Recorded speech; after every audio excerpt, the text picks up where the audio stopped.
Hello and welcome. In this video, we provide a broad overview of the key changes in the new version 3 of the IFS Progress Food Program.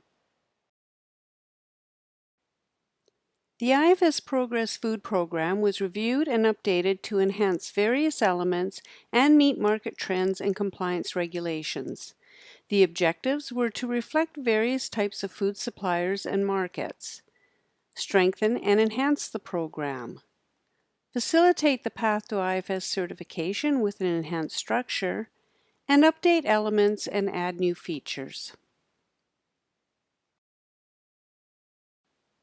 The new version 3 was published in January 2023. Assessments to the new version are possible from July 1st and become mandatory from October 1st. In this video, we provide you with the main relevant changes and new features in this new version. The key objectives were reviewed, updated, and published in version 3.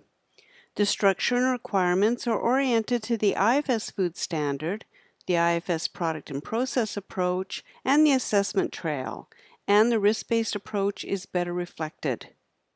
The alignment facilitates the path for companies driven to implement comprehensive food safety and quality management systems, leading to IFS food certification. The requirements are clarified and the guidance aligned with evolving trends. New requirements are introduced to ensure compliance with legal and customer expectations and essential fundamental topics. The consistency is oriented to each requirement's objective and its relevant level. Requirements are aligned to the new Codex Alimentarius and the latest regulations. The assessment protocol and its related elements are refined and new features introduced. The report is updated and standardized according to IFS standards, facilitating smoother assessments. The wording and consistency of the overall program structure are revised. The review process considered the need to keep the IFS progress within the nature of the development program. The program structure is updated to better align with the IFS food standard, and included is the addition of new annexes to support and optimize the assessment process. The chapters and subchapters in the checklist, located in Part 2 of the program, are adapted and renamed.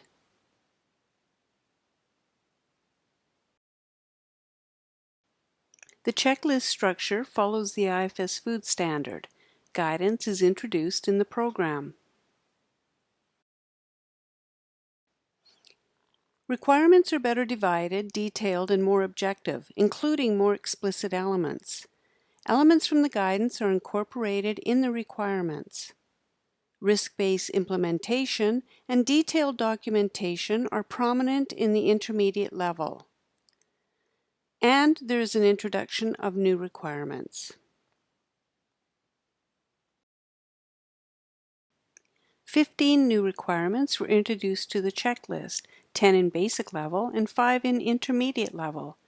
The new requirements are required for legal compliance, such as claims management and quantity checking, consistent with the basic elements of food safety and quality management, such as packaging controls, and essential to a development program consistency, being at the same time of feasible implementation, such as site inspections.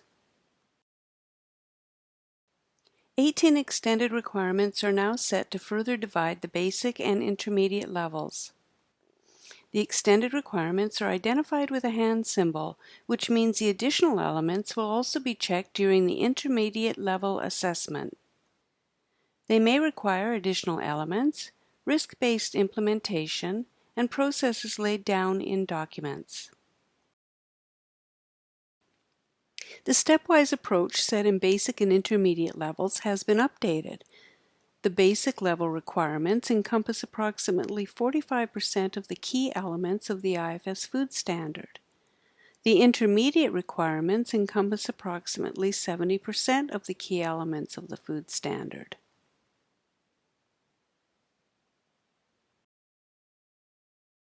The risk-based approach is now better specified as an introductory element in the requirements.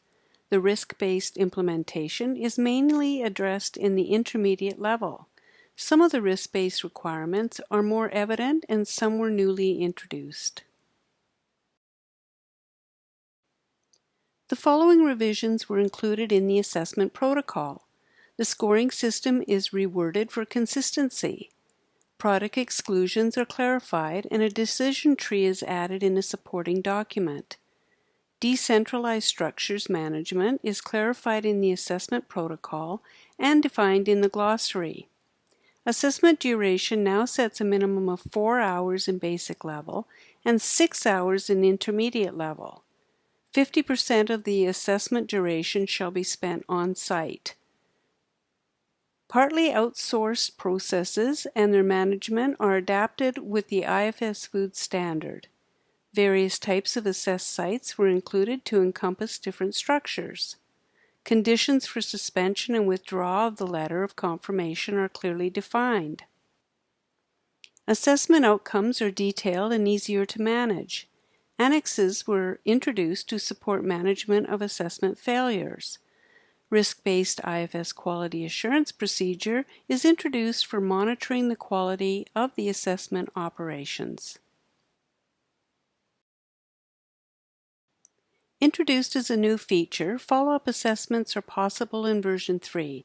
It can be performed when the result is more than 75% in respective levels, and maximum 1 major has been scored in basic requirement and/or in an intermediate requirement. The follow-up assessment is focused on the verification of the corrections and corrective actions implemented to solve the major or majors and shall be performed on site, announced and performed no earlier than 6 weeks and no later than 6 months after the main assessment.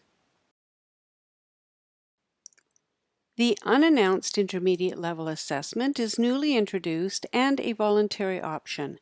It challenges the continuous improvement approach, especially when companies remain at the intermediate level in more than one assessment cycle.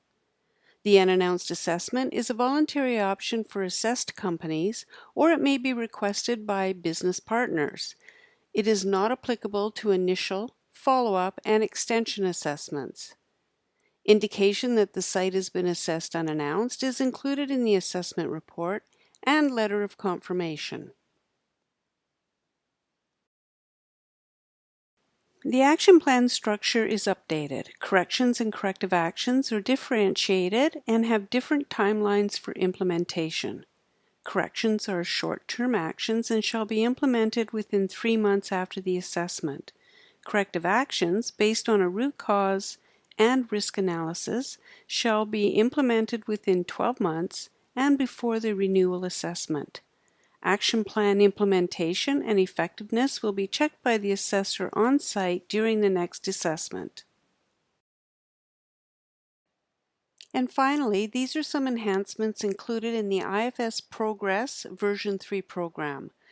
The program glossary is updated and new terms were introduced for better consistency. The report and letter of confirmation structure are improved, addressing all relevant information. 13 compulsory fields are now part of the report structure. The QR code is printed on the letter of confirmation to ensure its integrity. Additional enhancements are certification body, assessment service provider, and assessor requirements are clearly detailed. Assessment review conditions are explicit and include reviewer requirement.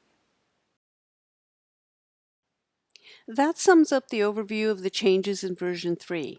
For more information and to download the version 3 to version 2 checklist comparison, please visit our website and stay in touch by following us on LinkedIn.